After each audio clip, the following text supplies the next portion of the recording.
So, Hare Krishna children, and today we will be doing the story of we finished story of birth of Krishna, but from the stories of Krishna, which is in the Srimad Bhagavatam 10th canto, we are going to do Pootana today. Pootana, okay?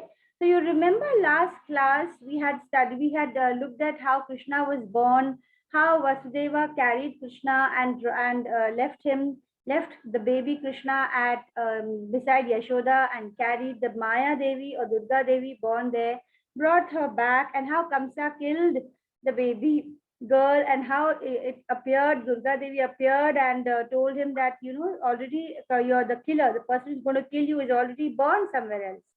And then Kamsa feels so remorseful. He actually feels very sorry and he regrets what a stupid thing he has done. Everybody has to die. Why has he been afraid of death? And seeing Kamsa so remorseful or regretful, Vasudeva and Devaki, they feel very, they feel a compassion towards Kamsa. Kamsa releases them and sends them back. And there's a moment when Kamsa feels so, good. He's human for some time. He's behaving, in a very remorseful way, and he seems to be changed. But the basic nature that he has of a Rakshas cannot change easily. So when he goes back to his palace, his ministers, they counsel him. They give him an evil counsel. They say that, oh, so if the person who has killed you is already born, simple, kill all the newborn babies. So, immediately Kamsa sends different Rakshasas to kill all the babies. And this is the first story of Krishna leela, which comes after Krishna is born. Okay, so here we also come to in the previous chapter that Nanda Gopa, Yashoda's wife or Krishna's father, foster father, has gone to visit Kamsa to pay taxes. He has to pay taxes every month, at certain periods. So he had gone there and he meets Vasudeva, and Vasudeva says, I feel that something is going to happen. Vasudeva has just, the real father of Krishna, he tells Nanda, I feel something wrong is going to happen. Please rush back. And then we have this chapter of Pootanamoksha. Okay.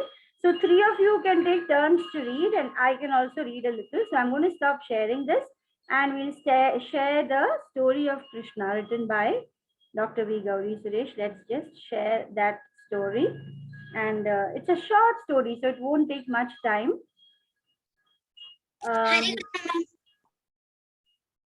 Yes. Oh, Niranjana has joined today. Hare Krishna, Niranjana. After so long, you have joined. It's really good. Has school opened for you, Niranjana? Yes, teacher. Okay. All right. So for us, school is opening tomorrow, and in Madhya Pradesh, for Misha and Arav, school is opening only on 26th. Anushka, you're in which class? Ma'am, in Madhya Pradesh, it is starting from tomorrow only, but our school only is starting from 27th. Oh, Cambridge is starting from 27th. Otherwise, it's starting on 13th. Oh, okay, okay. Ma'am, CBSE also starting tomorrow only. Oh, okay. All right. Okay, so let's begin with the Pootanamoksha. I'll read a little bit and then the next paragraph, you all can one by one read, okay? So Pootanamoksha begins like this. Pootana is a name of a demoness who was engaged by Kamsa to kill all the infants. So from here onwards, children, pay attention.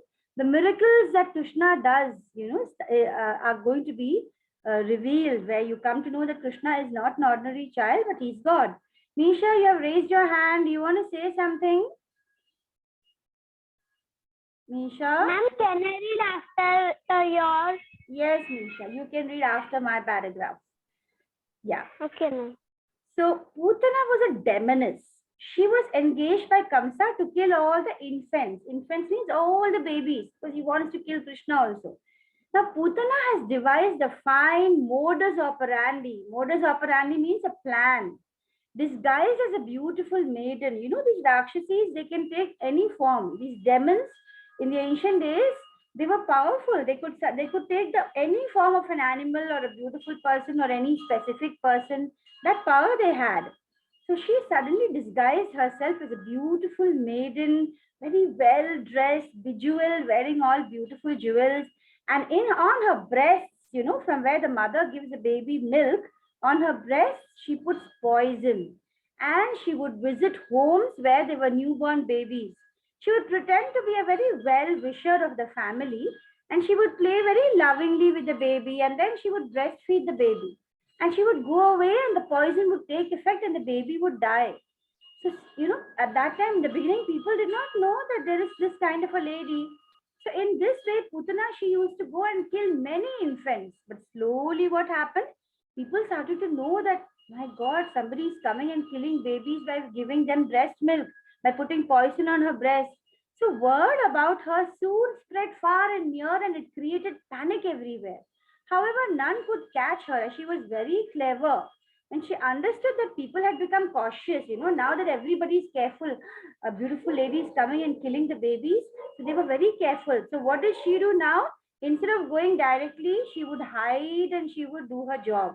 She would go hidingly from behind, and she would enter the house and she would kill the babies. Okay, so next, Namisha, you can read the next two paragraphs on Okay, here. ma'am. Yeah. Her as she her was On very hearing.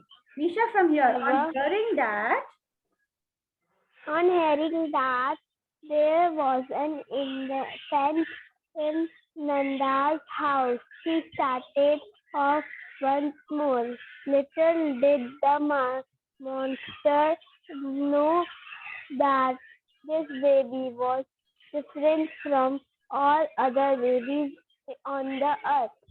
Reaching Gokul, Pootana in the form of the beautiful maiden entered Nanda's house. She had dressed exactly like a gopi of Gokul. She took the baby in her lap and started feeding him. Yashoda and Rohini did see her, but out of courtesy, though did not object. object to her action. Now, how can fool the Who can fool? what is it in this? Supreme being. Now she doesn't know that actually Krishna is God. Who can fool a supreme being? Then feigning ignorance.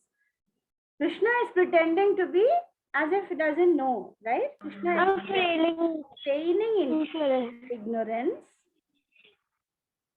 The divine baby lay in Putana's lap, shaking his tender arms and legs, and began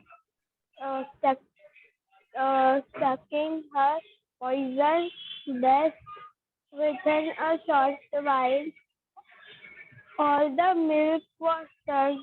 All right. Arav, can you continue reading? Thank you, Misha. You will come back if there's more to read. Arav, Okay, just ma'am. read this part from Prabhupada's book. This part is. Arav, please read from there. Ma'am, that bracket points Yeah, also. bracketed point. He sucked the milk poison along with the life air of the demon. In other words, Krishna simultaneously sucked the milk from her breast and killed her by sucking out her life.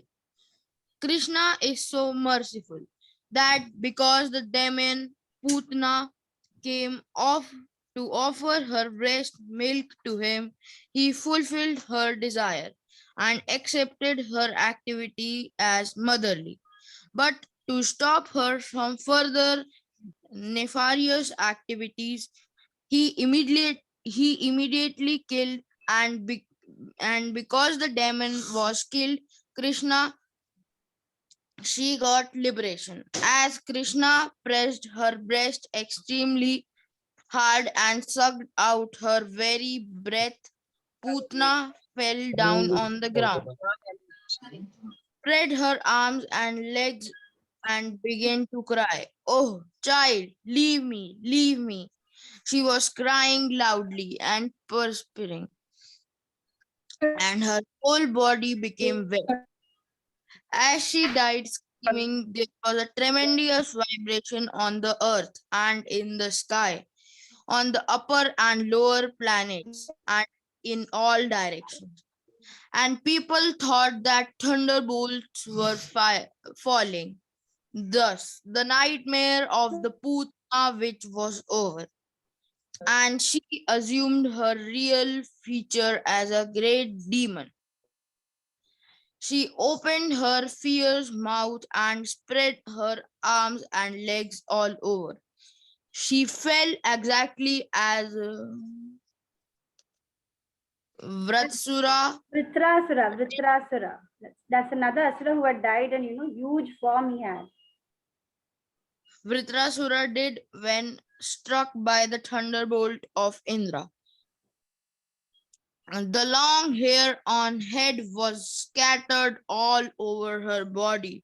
Her fallen body extended up to 12 miles and smashed all the trees to pieces. And everyone was struck with the wonder upon seeing this gigantic body. Her teeth appeared like plows, and her nostrils appeared like mountain caves. Her breast appeared like small hills, and her hair was a vast reddish bush.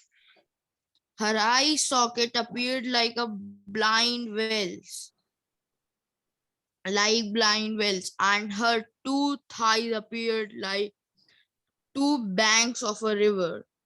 Her two hands appeared like two strongly constructed bridges, and her abdomen seemed like a dried up lake. All the cowherd men and women became struck with the Awe awe and wonder. and Awe and awe wonder. and wonder upon seeing this. And the Tumultuous sound. yes, ma'am. Tumultuous sound. And the tumultuous sound. Yes, ma'am. And the tumultuous sound of her falling shocked their brains and ears and made their hearts beat strongly. Yeah, thank you, Arav. So this is a description of how she fell down and what a big demoness she was. Soumya has joined us today. It's your first class, no? Soumya? I just saw Soumya a while ago. I can't see her now. Right. So Niranjana, will you continue reading there? Yes, ma'am. When the gossip came running, hearing the loud scream of the demoness, were struck with fear and wonder, and saw little Krishna fearlessly and peacefully playing on Pootana's lap. They very quickly came and picked him up. Yashoda and Roshni were Benumbed. benumbed and sat motionless. The gopis went in joy and All the gopis, gopis are the ladies who stay in that gokul, taking care of the cows. Gopis, or the wives of the gopas. Yeah. to see Krishna safe and brought the baby down. By now, Yashoda had regained her composure. She embraced her darling son and shed tears of joy. It was at this juncture that Nanda and other Gopas returned from Mathura. Seeing Pootana's dead body and on hearing what had happened, Nanda thought, "This is most surprising. Was Vasudeva a stage of his last birth? How could he predict that some misfortune was about to befall Gokul?" Thank you, Niranjana. Let's have Anushka. Can you read the next paragraph and the last two lines? Yes, ma'am. The last two lines. Anyway, the Gopalas, cowherds, cut the genetic dead body of the Putna into pieces and consigned them to fame. At that consigned them to flames. At that time, a sweet fragrance arose from the flames as if intense sticks were being burned and spread all around. Putna, though was a very bad intention, had made an offering of milk and Supreme Lord. Hence, all her sins were washed away. She attained moksha. It is said that all those who read and listen the story of Pootanamoksha will be blessed with infinite happiness. All right. Thank you. So today we have seen this very beautiful story of Pootanamoksha. It's just reinforcing how Krishna is actually God himself because he could kill a demoness, right? So let's quickly go back and go through chapter 5 and 6. And whenever you're meditating or thinking of Krishna, you can remember all these stories which we'll be reading in these classes because it helps you to give a closer relationship with Krishna when you're able to think about all the leelas that he played, right? So we finished chapter 1 to 5. Fifth chapter I was revising. In the fifth chapter, we learned some of these things. Does anybody remember what are the A, B, C, D duties to the soul? I was asking you, is it apple ball, cat doll? And you said, Misha said no. But do you remember that when you're talking about A, B, C, D of duties towards your soul, what are they? Anybody remembers what A stands for? A stands for the Association. Okay? Association means friendship. So as you know, your friends or the people with whom you stay with all day, very important because you will get their qualities. If you are always with somebody who's complaining, you will also become someone who's complaining.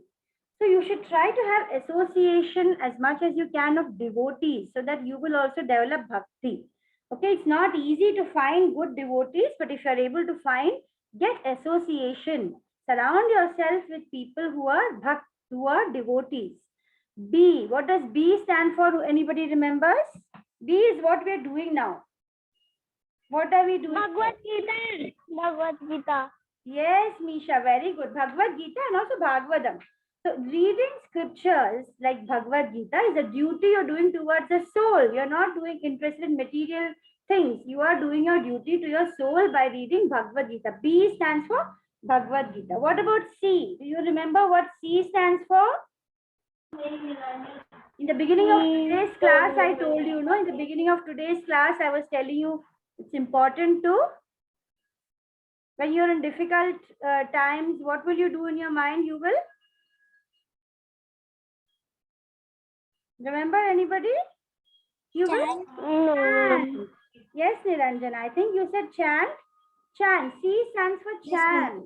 Yeah, very good. So the third duty to your soul is just chant. When you chant God's name, God is already there for you. He just appears immediately. And what does D stands for? What is the last D? Diet. Diet. Okay. So every time you eat something, you must offer it to Krishna. In your mind, you must pray, thank God, because it's only through God's blessings and grace that you're getting the food each day. So you must thank.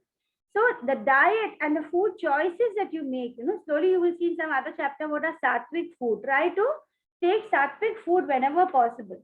Right? So in the beginning, it's a bit difficult, but slowly you'll be able to change your diet to sattvic, which will make you more healthy and make your mind more meditative. You'll be able to focus more. Okay, if you're having a sattvic food. Plus, you must offer it to Krishna and then eat it. If you can really offer it in front of the deity, it's great. Otherwise, at least in your mind, you must offer it and then only you must start eating. So A, B, C, D are association, Bhagavad Gita, chanting, and diet. Those are the basic 4 duties you can do to your soul. Then I had what is for D? I don't remember. Diet. D is diet. Diet means what you eat. D-I-E-T. Okay? Diet. Diet is about the food that you eat. Second, you should try to eat it prasadam. Now, then I had taught you 4 pillars of dharma. Last class in chapter 5, we learned that Satya, Daya, Tap and Shauch. Satya, Daya, Tap and Shaucham. These are the 4 pillars. Satya means truth. Okay, you have to be Do only true things, no gambling, no doing things which are incorrect. Then daya, compassion. Part of compassion is that you try to take vegetarian food because non-vegetarian food is more, is more violent. If you kill a plant, the harm or the pain is less. But when you kill an animal for your food, there is pain involved, right? So then you have to try to be non-violent. Non-violent not only in eating vegetarian, but also in thinking. Not thinking ill for anyone, not thinking the bad side of others. All those are non-violent thinking. That is daya. So satya, daya, tap. Tap is austerity. Austerity is any sacrifice you do. You are not playing now for some time. You're sitting and preparing for a test, or you are not playing but you're doing sadhana. You're preparing for Aravi. Maybe he's practicing piano. Misha, maybe you want to sing, so you want to actually also play, but you're sacrificing play and you sit and practice. You do something which is your duty or your goal, sacrificing something else. Yes, That is austerity. Tap. Okay, all that comes under tapa. And shaucham. Shaucham is cleanliness. Cleanliness is having not only outside you're bathing, you're wearing clean clothes, your surrounding is clean, you're not keeping your surrounding dirty. So also in your mind, your thoughts are pure. Now you're very small, but as you grow, people think of sex all the time, or they have illicit relations. All those are not clean, they are unclean. So keeping yourself clean is also one of the pillars of dharma. So those are the four pillars. Satya, daya, tap, and shauch are the four pillars of dharma. And then we also saw, why should you not blame God? Because why? Can someone explain why something wrong is happening in your life? You blame God. Oh God, why are you giving me this? And you are the cause of my trouble. Instead of blaming God, why? What should you think? Why should you not blame God? Anybody can tell me why?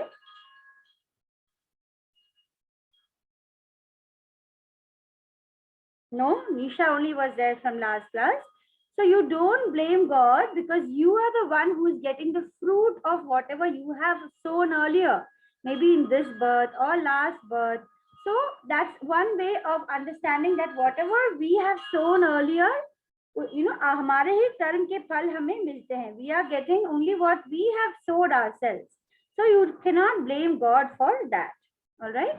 So these were the things we learned in chapter 5. The meeting is, when it gets over, children just join again. Chapter 6 is very important to teach you mind control. It will give you 2 important formulae for mind control, which will be very useful. So join again when the class ends, right? Misha, your hand is raised.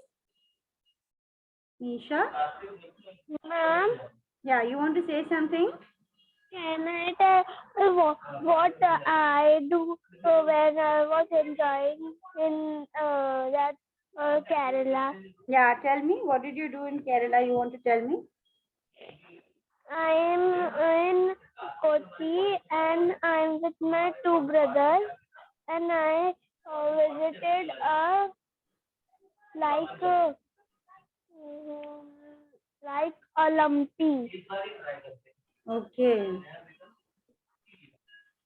So you enjoy? There is one house, and we also do fishing there, and lot of fun. And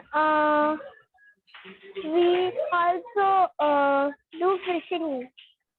All right, nice. Good. And one fish was going to us, but it's not. All right. So good. So being close to nature is also part of duty to soul. When you become close to nature, then your thoughts become more pure. That's also a very beautiful way of keeping your thoughts pure.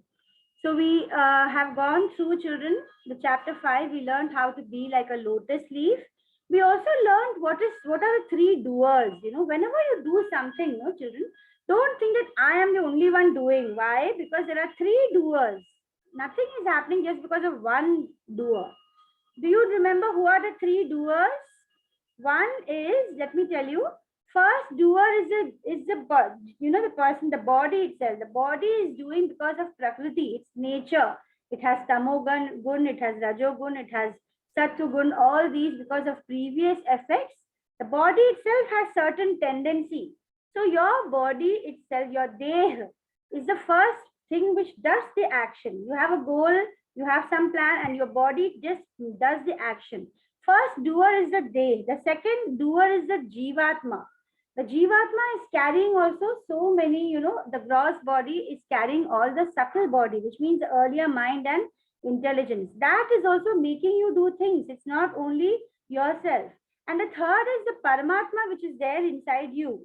In your heart, there is a Paramatma sitting. Krishna himself is sitting. And he also will allow some things to happen and will not allow some things to happen. So his sanction is needed for something, anything to happen, good or bad. Without Krishna's sanction, nothing can happen. Okay, so there are three doers. Never think that I am the one who did this, whether a good thing or bad thing. If you have failed in something or you succeeded in something, don't think that you are the only reason, because you are not the only doer. There are three doers. Okay, that's very important. Sense of not feeling that I am doing this. You have to do what is right, but nothing will happen without three things coming together. Equal vision was also very beautiful chapter thing that we learned. Equal vision is your ability to see everyone as equal, because you see Krishna in everyone. And then there is a small Ashtang Yoga introduction in this chapter 5, which is mainly covered in chapter 6. And then there was a peace formula given in this chapter. So last class I discussed about how you should be like a lotus leaf. When Arjuna asked, how should I do action? Krishna says, you should do action, don't renounce action, but be like a lotus leaf, right? And then he spoke, that is doing a karma, right? Do your actions by dedicating everything to Krishna. Then we did this A, B, C, D, and then we learned about controlling the senses. Don't run after whatever, money or certain things. Instead, think of a goal. Remember the 4 pillars of dharma. And what breaks these pillars? Meat eating, gambling, intoxication, illicit sex. They break these pillars. And we also learned about the 3 doers, right? The body is a city of 9 gates. We learned about the 9 holes in our body: 2 ears, 2 eyes, 1 mouth, 2 nostrils, the genitals, and the anus. So all these, the city of 9 gates is one of the doers, right? And it is, we think that it is for enjoyment alone. You're running after pleasures. But then you will again acquire another body if you keep on wanting more and more desires. Based on your karma, you will get another body. Ritika was there last class. She was asking if there is really life after, after that again rebirth happens. So I was explaining, yes, of course, that's what the scriptures tell us, that the Jivatma will take another body based on its karma and its desires and its gunas, prakriti. Second doer is the Jivatma, and the third doer is the Paramatma, right? So these were the things that we had learned last class. And so there are 3 doers. Now, this is why the Lord is blameless. He is only acting as a facilitator and advisor. He will allow you to get some desires, some he thinks that this is not the right thing now, and he will give whatever is really good for you. If something doesn't happen according to your desire, just understand that God doesn't want this to happen. It's for your good. Okay. So, and then we also understand the law of nature is very stringent. It's very strict. You have to be your own policeman. That means if you do something, you have to get the fruit of it. I created my destiny, but Gita helps me to rewrite it. So when you read the Gita, you are able to be more spiritual, and that helps you to burn away your sins or your past actions. One who knows the secret of 3 doers is able to have an equal vision, because he doesn't blame himself or anyone for anything. He knows that these 3 doers are working. Okay. And so what if you're able to see everybody equally, what is the implication on self and what is the implication on seeing others? Implication on self is that if you're able to see everyone as equal children, what is the thing that happens to you? You will be able to be equal in happiness and distress. You will become naturally tolerant once you understand these things in the Gita. You will become very kind. You will not have unrealistic expectations from yourself also, from others also.